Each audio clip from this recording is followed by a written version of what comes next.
Okay, what if I told you that you could build a massive, super complex website, but with the same ease as designing like a simple printed booklet?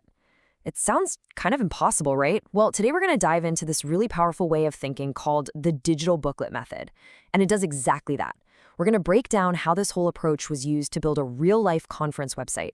And I promise it might just change the way you think about building for the web. All right, so let's set the scene.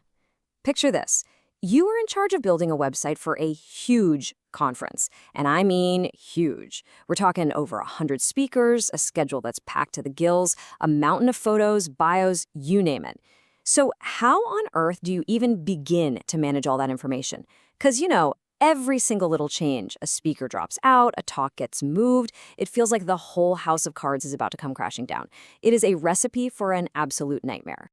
But here's the trick. What if the solution is to just stop thinking about it as this big, scary piece of software? What if instead you just pictured it as a simple printed conference booklet? Seriously, that one little mental shift, that is the key to taming all that chaos. And that's the big idea we're going to unpack right now. So, okay, how does this whole metaphor actually work in the real world? Well, we can break our digital booklet down into 4 key pieces. Let's get into it. All right, so first up, you've got the content. This is just the raw information, right? All the names, the dates, the talk titles, all that text. Think of it like the manuscript you'd send to a printer. Then step 2 is the design. These are your reusable page templates, the thing that gives your booklet its consistent look and feel. Step 3, this is where the magic happens. The engine. This is the machine that takes all that raw content and just pours it right into your design templates automatically. And last but not least, the hosting. This is just the digital bookshelf where you put the finished product so everyone in the world can see it. Okay, so we've got the big idea down. But what does this digital booklet actually look like when you peek under the hood, in the actual project files? Let's check out the folder structure and see how this clean idea actually works in practice. Just look at this. It's beautiful. The folder structure maps perfectly to our booklet idea. So the app folder, that holds our page templates, the design. The data folder, that's where all the raw text lives, the lists of speakers and schedules.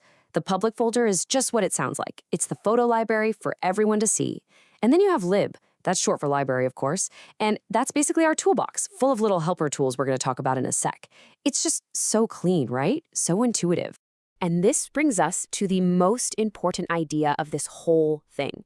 We've separated the code from the content. Let me say that again. The code is separate from the content. All the information, the speaker names, the talk titles, it's all just sitting in simple text files.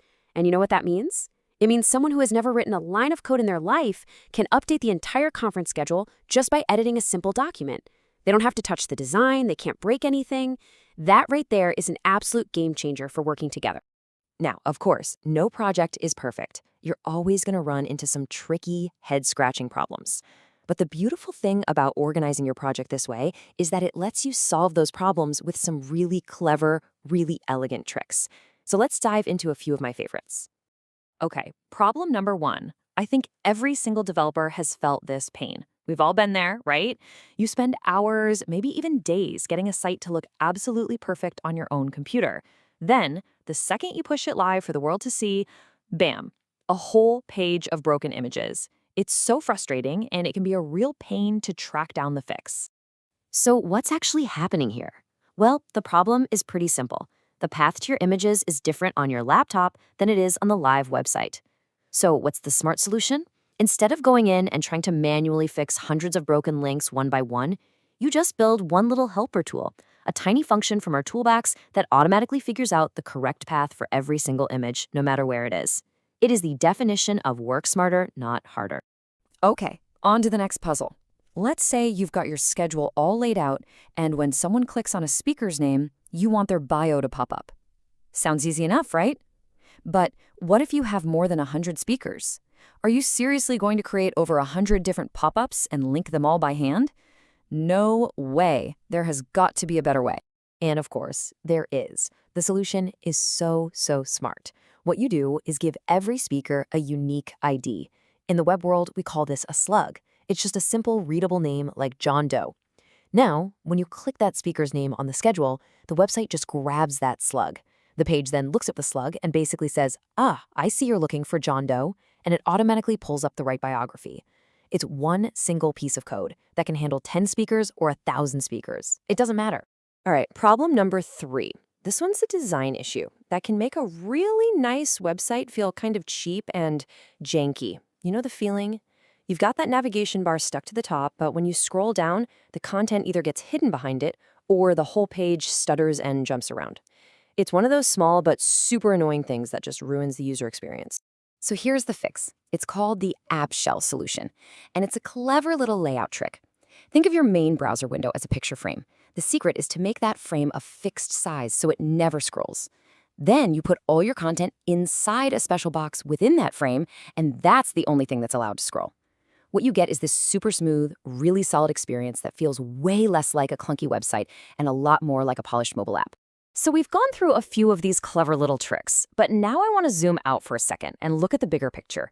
Because the real superpower of this whole digital booklet idea isn't just in these individual fixes. No, it's about the entire philosophy, the way you think about building a website in the first place.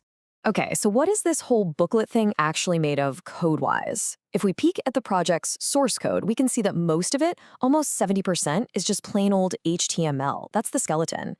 Then about a quarter of it is TypeScript, which is kind of the brains of the operation. But you know what's really wild? Look how tiny that sliver of CSS is. Just 0.2%. That's the styling. And that tells you the design is so efficient and so reusable that you barely need any code for it. That is what efficiency looks like. And that really brings us to the single most important idea I want you to walk away with. This is it. The real magic is separating what you say from how you say it. The content is one thing, the design is another, and they should never be tangled together. So why does this matter so much? Well, for one, it makes the site way easier to maintain and update. 2, it means non-coders on your team can actually help out and add content without you worrying they'll break something. 3, it's incredibly scalable. You can go from 10 items to 10,000 items using the exact same templates. And finally, it's just so much more efficient. You can build these big, data-heavy sites so much faster. So there you have it, the digital booklet method. It's more than just a technique. It's a way of thinking, a way to take a project that feels completely chaotic and turn it into something that's elegant, easy to manage, and built to grow. So that just leaves me with one final question for you. What's some complex, messy bit of information in your world that you could simplify with this approach?